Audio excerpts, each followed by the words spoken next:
پھر آپ نے سوال تحریر فرمایا کہ محمد بن عبد الوہاب کے بارے میں جو رائے ہو، ہماری رائے کیا، آپ خود پڑھیں، ہماری اوقات ہی کیا ہے کہ اتنے بڑے بڑے چیزوں پہ رائے دیں، لیکن ان کے جو چچا زاد وغیرہ ہیں ان کی کتابیں پڑھ لیں، حتیٰ کہ رائل فیملی میں وہ تاریخ موجود ہے اب بھی جس کا اظہار محمد بن سلمان نے دبے دبے لفظوں میں بٹوین دا لائنز، بین السطور کیا ہے، وہ سب کچھ لکھا ہوا ہے۔ نسائی کا جو حاشیہ ہے نا، اس میں آپ ہمارے اکابر کو پڑھ لیں، اس میں انہوں نے محمد بن عبد الوہاب کے کرتوت لکھے،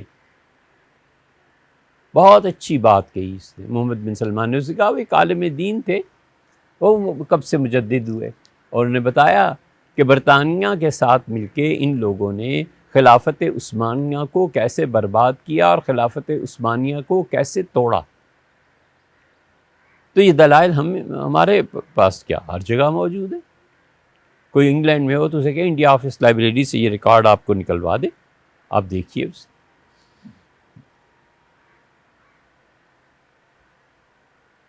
دو حوالے اور بھی دے دیں۔ انڈیا میں خانقاہ ہے، خانقاہ مجیبیہ،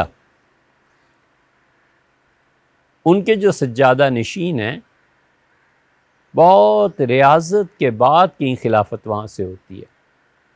جو موجودہ سجادہ نشین ہیں، اللہ تعالیٰ ان کی فیض و برکات اور وجود کو قائم رکھے، ان کی خدمت میں حاضری مسجد نبوی میں ہوئی تھی۔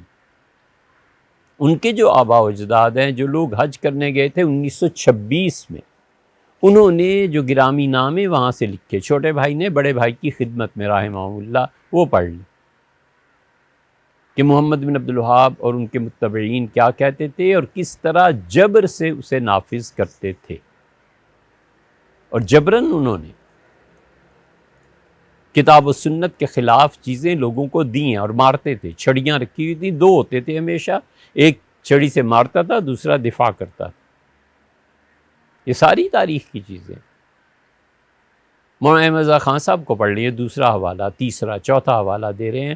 مولانا احمد رضا خان صاحب نے جو ان کے خلاف لکھا ہے اسے پڑھ لیں، اور اس کی تصدیق پھر انجمن خدام کعبہ کی لٹریچر پڑھیں، مگر اتنا پڑھے کون؟ اور پڑھنے کے بغیر ہی گالیاں دیں، وہ فتیرہ ہے۔ ہم حیران ہوتے رہتے ہیں کہ گالیاں بھی کیسی ٹیکنیکل گالیاں ہمیں لکھ کے بھیجتے ہیں۔ تو کوئی حرج نہیں ہے، کوئی حرج نہیں ہے بھیا، ضرور لکھو، ضرور، تاکہ قیامت میں کچھ تو تمہارے اعمال ہمارے ہاں بھی آئیں۔